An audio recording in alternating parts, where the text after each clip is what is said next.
She barged into the hospital room like she owned the place, waving a stack of papers and shouting at the nurses. "Pull the plug. He doesn't belong here."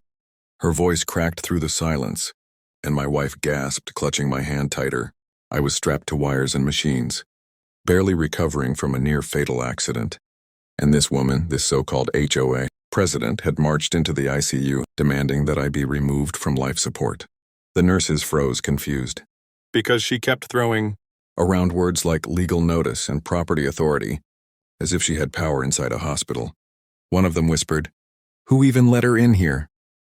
But Karen snapped back, "I don't need permission. This man violated HOA rules, and I have every right to end this charade." My wife's face went pale. She begged, "Please. He's fighting for his life. You can't do this." Karen smirked, leaning closer to me. "If he can't breathe without machines, maybe it's time he learns who's really in charge around here." I wanted to rip the mask off and speak, but my body was too weak. My mind, though, was sharp. I knew this wasn't just a neighbor dispute anymore. This was an attack on my very right to live. The shocking part? She wasn't bluffing. Karen held up a forged hospital order with my name on it, demanding immediate removal from the ICU bed. My wife screamed for help. And that's when the sound of heavy boots echoed in the hallway. Security rushed in, hands already on their radios, while Karen shouted at them like she was their boss. "Arrest him. He doesn't belong in this hospital," she barked, pointing at me. But her fake power was about to crumble, because the security team wasn't buying it. One officer grabbed the paper, scanned it, and his eyes went wide. He looked at Karen coldly and said, "Ma'am, this is a forged federal document. Do you know that's a felony?" The room froze. My heart monitor beeped faster. My wife covered her mouth in shock. Karen's face twitched, but she didn't back down. "No, you don't understand. I own this neighborhood and I decide who stays alive." The officer stepped closer, towering over her. His voice was calm but sharp. "Not today, you don't." And with that, he signaled his partner. The radio crackled. "Code 9. Notify police immediately." Karen's eyes widened as she realized she wasn't walking out of here on her own. Karen's shrill voice echoed down the ICU hall as security held her back. But she kept thrashing like a wild animal. "You can't stop me. I run the HOA, I can shut him down anytime I want." The patients in nearby rooms peeked out, shocked, some even whispering prayers. My wife stood by my side, shaking, but her eyes never left Karen. She wasn't scared anymore, she was furious. Within minutes, real police officers stormed through the doors. Two of them moved straight to Karen while another started questioning security. Karen, instead of calming down, doubled down. She jabbed a finger at me, yelling, "He's trespassing on HOA property. Even this hospital is under our rules." The officers looked at her like she'd lost her mind. One of them, a tall sergeant with a deep voice, asked, "Ma'am, do you even understand where you are? This is federal medical ground. You have zero authority here." But Karen wasn't done with her performance. She dug into her oversized purse and pulled out another document. This one stamped with a seal. She waved it in the air like it was holy scripture. "Here, a court order." "He doesn't deserve medical care." My wife lunged forward, snatching the paper out of her hand. Her eyes went wide as she read. It wasn't just fake, it was laughably bad. The document had typos, random symbols, even the judge's name was misspelled. She shoved it toward the sergeant and hissed, "This woman forged a federal court order to kill my husband." The sergeant didn't even blink. He grabbed Karen by the wrist, twisted her arm behind her back, and snapped on the cuffs. Karen screamed, "You're making a mistake. I am the law here." But the officer leaned close and said the words that made the entire ward go silent. "Lady, you're under arrest for forgery, impersonation, and attempted homicide." As Karen was dragged toward the exit, she caught my gaze. Her eyes were wild, full of hate, but there was something else. Fear. She spat out one last threat. "You think this is over? You have no idea who you're dealing with." My wife squeezed my hand and whispered, almost trembling, "She's hiding something."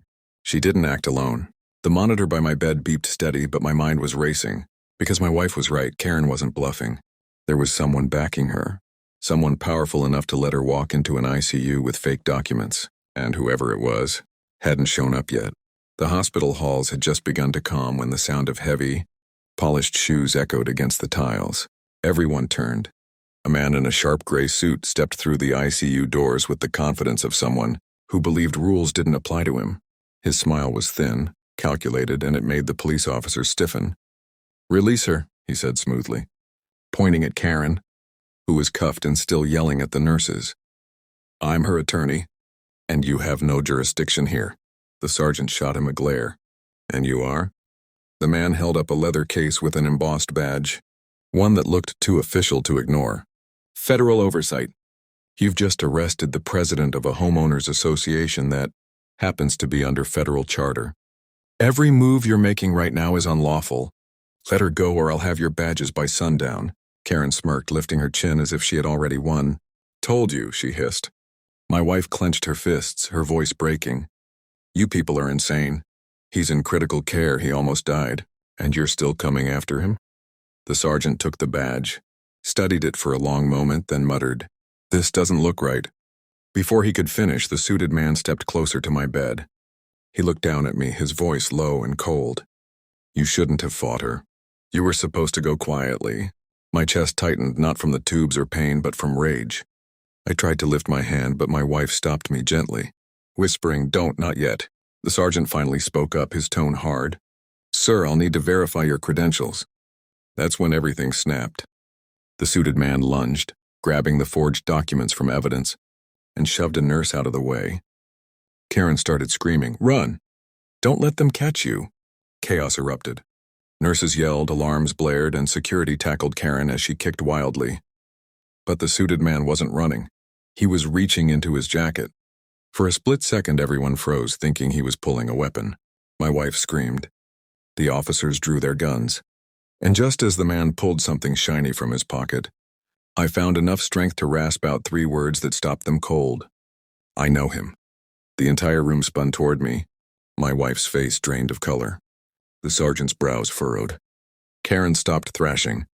The man in the suit froze, his hand still halfway inside his jacket. And then I whispered the truth that changed everything. He used to work for me. Back when I was a federal judge, the silence in that ICU room was so sharp. You could almost hear the machines breathe for me. Every eye locked on me as those words sank in. My wife's grip tightened, her lips parting in disbelief. The suited man's smug expression faltered for the first time, his hand slipping out of his jacket slowly. The sergeant's stance shifted, gun still raised, but now his eyes were full of shock. Karen broke the silence first, her voice shrill and trembling. "He's lying. He's nobody. Just a washed-up neighbor who can't even walk without wires stuck in him." But she was panicking now. She hadn't expected me to speak, hadn't expected me to reveal the one thing I'd kept buried for years. I took a shaky breath through the mask, my voice rough but steady. "Your so-called attorney, he was a clerk in my courtroom, fired for misconduct. I signed the order myself. Isn't that right, Daniel?" The man in the suit froze like a cornered animal, his name spilling out in front of everyone. The sergeant's jaw clenched. "So you're telling me you're a retired federal judge?" My wife nodded before I could, her voice shaking but fierce. "He served on the bench for 15 years. He knows the law better than anyone in this room. And that's why they came after us, because Karen wasn't just fighting over property lines. She's been working with this man to push families off their land. And now they tried to silence him." Karen started screaming again, her voice cracking. "None of this is true. He's delirious. He's making it up because he's scared." But the cracks in her armor were wide open. The officers glanced at each other, then back at me.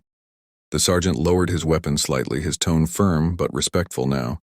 "Judge, if what you're saying is true, this goes way deeper than a neighborhood dispute."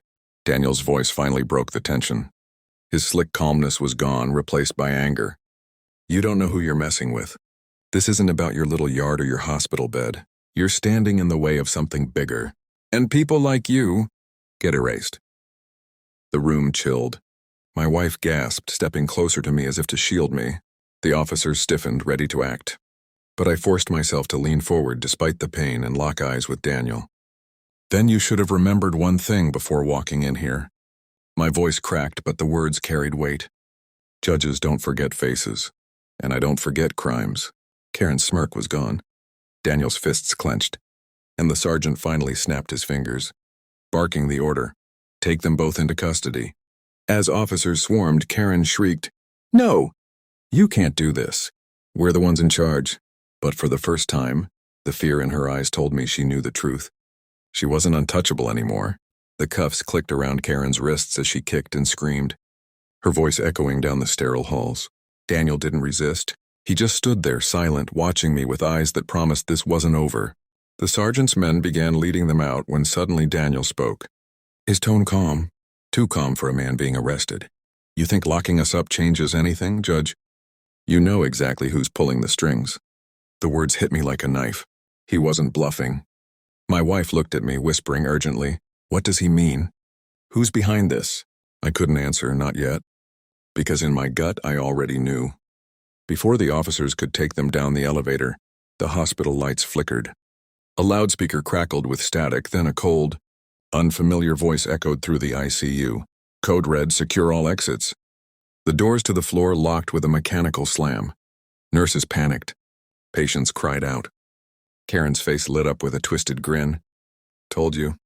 You can't stop us. The sergeant cursed under his breath, pressing his radio. Dispatch, lockdown triggered at County General. Possible inside breach. Static, no response. Daniel leaned forward, his voice low but meant for me. We warned you to stay quiet. Now everyone pays the price. And right then, through the glass windows at the end of the hall, dark figures appeared, men in plain clothes, moving with military precision. Not cops, not security, something else. My wife clutched my arm. Oh my God. They're here for you. She was right. They weren't there to rescue Karen or Daniel. They were there to silence me. The officers drew weapons, forming a line in front of the ICU, but the tension was unbearable. Karen laughed like a lunatic. You see? Even in a hospital bed, you're outnumbered. This is bigger than property lines, Judge. This is about control. The sergeant leaned toward me, voice tense. Sir, whatever you know, now's the time to say it. My breath rattled, but I forced the words out, each one like fire in my chest. These people aren't HOA. They're using HOA rules as cover. It's a land grab tied to federal contracts. They force families out and flip the land to developers tied to government money. The sergeant's eyes hardened. So this isn't just about you, it's about dozens of families. Daniel smirked. Too late. You won't live to tell it. And just as he said it, the dark figures raised something metallic. Tools to breach the ICU doors. Nurses screamed. My wife grabbed the monitor cords like she was ready to rip them out to defend me. The sergeant barked orders. Hold your ground. My heart pounded. But even strapped to wires, even weak, I whispered the one line that froze Karen in her tracks. They forgot one thing. I still have my evidence. The ICU shook as the metal doors rattled under the attackers' tools. Nurses rushed patients into corners, crying out for help that wouldn't come. The police line held firm, weapons raised, but their faces told the truth. They were outnumbered, and the lockdown cut them off from backup. Karen laughed hysterically, almost choking on her own glee. You're trapped. You're all trapped, and when they get in, he won't be breathing anymore. My wife stood her ground, fire in her eyes. She leaned over me and whispered, Tell me where it is. I'll get it. I nodded faintly, the tubes tugging at my skin. Phone, jacket pocket. Recorded everything? Her hands trembled as she reached into the drawer, where the nurses had folded my clothes after the accident. When she pulled out my phone, Karen's laughter stopped instantly. No! Karen screamed, thrashing against the officers holding her. Daniel's calm mask cracked for the first time, his eyes flaring with panic. Don't open that. My wife swiped the screen, her voice shaking but determined. This has every HOA meeting, every fake notice, every threat. And the audio from the night they broke into our yard. She looked straight at Daniel. Including you. The sergeant took the phone from her gently, scanning the files. His expression hardened with each second. This is gold. Enough to bury them both. Karen's face twisted in rage. You can't use that, it's illegal, it's fake. Her words cut off as the sergeant lifted the phone to his radio. Dispatch, this is Sergeant Cole. Uploading evidence packet now. Flag for Federal Crimes Division. Daniel's voice thundered over him. You don't get it. That evidence never leaves this room alive. At his signal, the men at the door pried it open just enough to slip inside. Shadows spilled across the ICU. Karen's grin returned, sharp and vicious. Say goodbye, Judge, your little secret dies here. But I forced myself upright, ripping at the wires despite the nurses begging me not to move. My voice was hoarse, but it carried across the chaos. No, this hospital is wired with live feed security. Every word you've said, every threat you've made, it's already uploaded to the cloud. Daniel's face drained of color. Karen's scream turned into a broken wail.